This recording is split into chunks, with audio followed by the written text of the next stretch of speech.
And good evening, folks. Welcome back to UndercoverET, and we've got some breaking news, guys. Breaking news, and it isn't breaking news that's come out of a company or come out of an announcement. This is breaking news that's come from the public, evidence straight to you.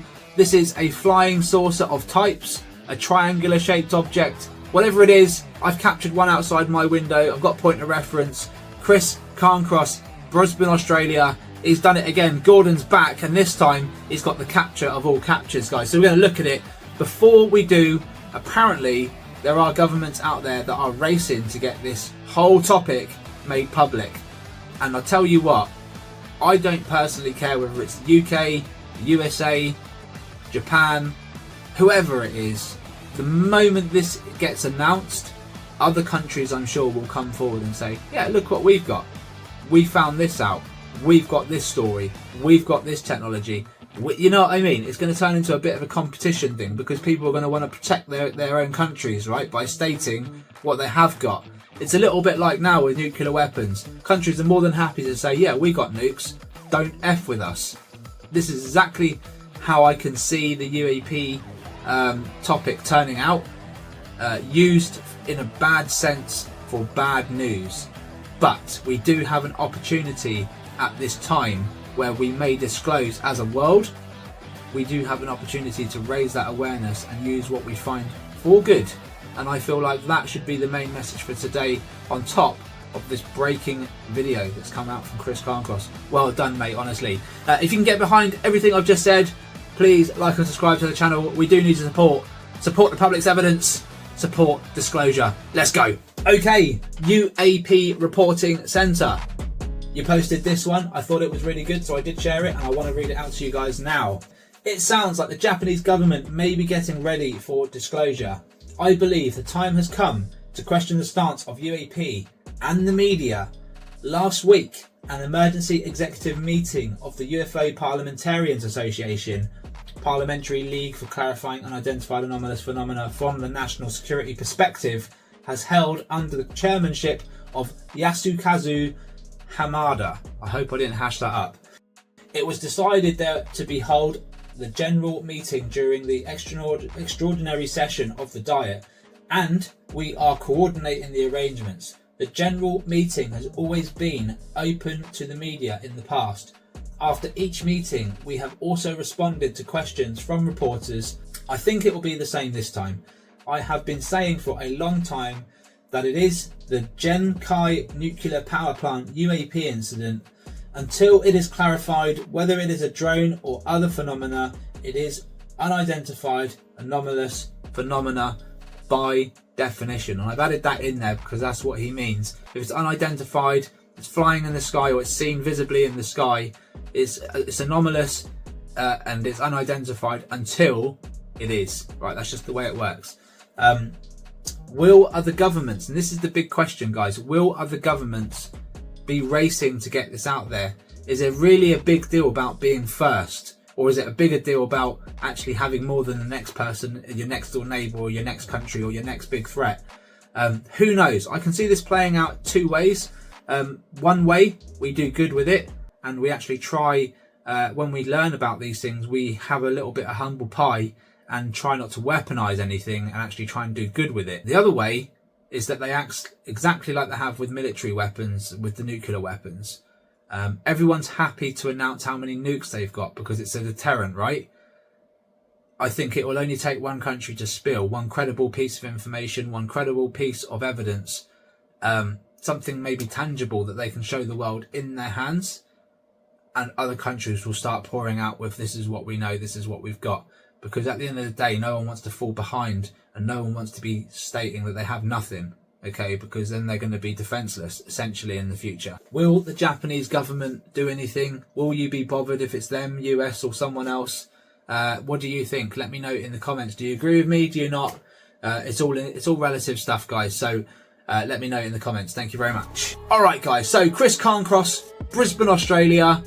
He's captured Gordon yet again, and I'm just going to take you over briefly a couple of videos that he sent in, which I've already kind of covered, but it's the lead up to the big capture, guys. And there's a point for me doing this. It's because I want people that have never seen this before to understand how something can look and be perceived before we get the clear, real deal. And it does make sense to look at all of this, because then when you second doubt yourself, you can always revert back, and that's the whole point behind it, guys. Check this out.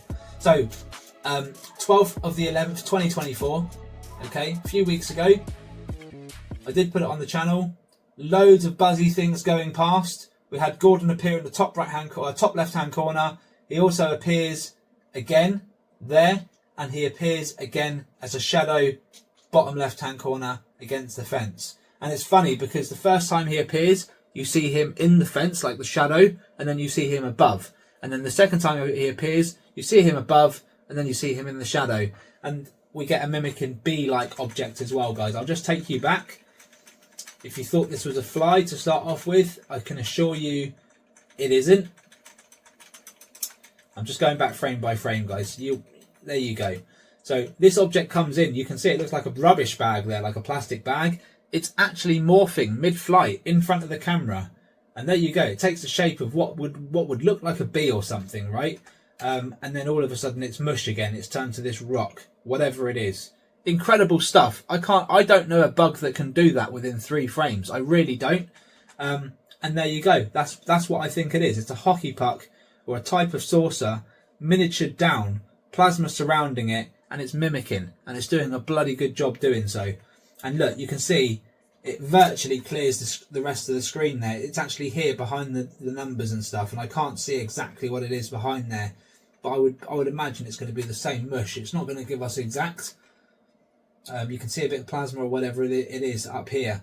Anyway, guys, if you're on the fence with that and you're on the fence with the find with Gordon, and I'll just play the clip back. Watch the top. Watch this part up here and watch this part down here. And eventually, guys, you may come to the same conclusion as me. This thing was flying. It was visible. You could see the shadow in the fence, and now you can see the shadow on the way back. And then we get some crazy ass thing. Clearly, it's not moving alone. And there's Gordon flying through the air. Now, how it's got from here, so you see the shadow here, it went up, I think directly up into the air. That's why you've seen the shadow flickering like that and going mad. And then it's dropped down over here, guys. Look at this. Super quick. Super quick. And that's the only thing that would explain the flickering and the shadow. See the flickering down here now? Look. It's shot straight up into the air, and you're just seeing this because it's staying level with the fence. And within a few frames, look, it just shoots down. Boom. Amazing. We don't have anything like that, you know. Anyway, it gets better. It gets better, guys. So this is another one that he sent in. A couple of days later, a week later, maybe just over a week later, and look, it appears up here, and it just pops in casually. Just pops into frame really casually, and it made me wonder. Now you can see here there is a tree up here as well, right? And I remember seeing the branch and I thought, oh, there's a branch there. Has Chris made a mistake here? Is there an object dangling off that looks like Gordon that is attached to the tree? But it's not, guys. It's genuinely Gordon just dipping in and out. Look, just dipping in and out. It's crazy movement. Look, it does look like a branch just going. But that doesn't, it's not even, it doesn't make no sense. It just makes no sense. Anyway, let's clear it all up. For anyone that's like, nah, I'm not seeing it, Rob. There's someone throwing a stick or whatever it is. Again, captured the same object live from a mobile phone. I was up here, captured it 200 yards away, coming from behind the tree line there. So I've got point of reference. I can Google map it, pin it, 100%. 100% the same object. And yeah, guys, check this out. Check this out, guys. Quick, fast, clear, and you can see, and this is what makes it amazing footage, it's inside the garden. It's inside the garden. For anyone that's like, they don't fly that low. Do you remember Josh at Polarity when we was going over Karen's evidence in her garden, and whatever it was, a dragon UAP or a small saucer, just moseys on right past her, super fast, makes a clicking sound as well on the camera. And I gave him all the information and he couldn't process it. He was like, well, the first thing he said was, well, what's it doing down there and not up there? Like, these things only fly high up in the sky, and they don't fly around other spaces around us. Craziness, but that was his thinking, right? And I'm telling you, now we've got proof that these things do fly low to the ground. Clear, definitive proof as well. It's not even just a maybe anymore. Look, it's well in his garden. Well in his garden. It's about the size of a basketball. Looking at that, judging from the distance, you know, let's say it's right up against that fence. That is the size of a basketball, isn't it? And look at the speed it travels at. And look at the reflections, guys, as well. Look at this. This is what's amazing. Look, you can see that the leaves are brighter on the left-hand side here and darker on the right-hand side here. Yeah, the sun's up here somewhere. I can guarantee it, because look at the reflection this thing is giving. Now, you can see it's almost got a triangular shape. Honestly, it's moving that fast and it's that thin.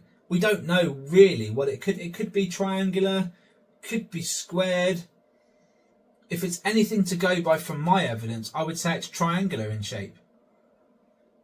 And that is incredible. Incredible speed. Incredible speed. I'm just going to take you to the raw footage again, guys.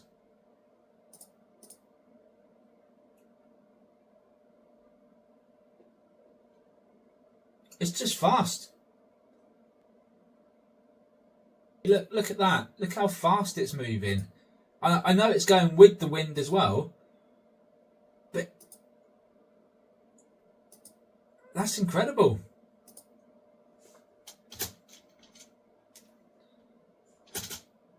Look at that, mate. What can I say? What can I say other than film the skies? You never know whether you're going to get a saucer. You never know whether you're going to get a dragon or an orb. I feel like Chris has had all of the above in his clips. I do. And this is just a very, very clear example of what we're dealing with, guys. It's very unconventional. I don't know whether this thing's got pilots, guys. It's a very thin object. Can they warp? Yes, they can. We've just seen it in a clip where Gordon was present, where this thing morphed, okay, and tried to mimic what looked like a bee or something. Can they have more small pilots in there that could buff out to be normal-sized people with normal-sized craft? It looks that way. It looks like we're dealing with some kind of Ant-Man stuff going on. I've said it in the past, but it does. Now, if this is mechanical, part natural, whatever, if it's not manned at all, what the hell is it? What's its purpose? Is it part of what? You know? Now, I know we're dealing with multiple craft. That I do know. Are they all manned? I don't think they're all manned. Are there manned craft? Yes, I believe there are, guys. So I'll leave that thought with you. Let me know all your thoughts in the comments. Does this one rack your brain? I feel like it's racked mine completely, and I've captured him already. So guys, I don't know. We've named him Gordon because we have captured him on several occasions. And I did promise the guy that helped me upgrade my camera initially that we would name our first good capture after him, and that's exactly what happened. We captured Gordon outside the window. We named it after him. Now everyone aspires to capture a Gordon, and Chris Cairncross just can't stop doing it. So look, are they replicas? Is this the same object and it's just flown halfway around the world? Now it's being filmed by someone that I so happen to take evidence from, even though I've captured it. Is that a coincidence? Or are they just replicas? Are there just more than one around the world and we're just so happens we're capturing exact replicas of these objects?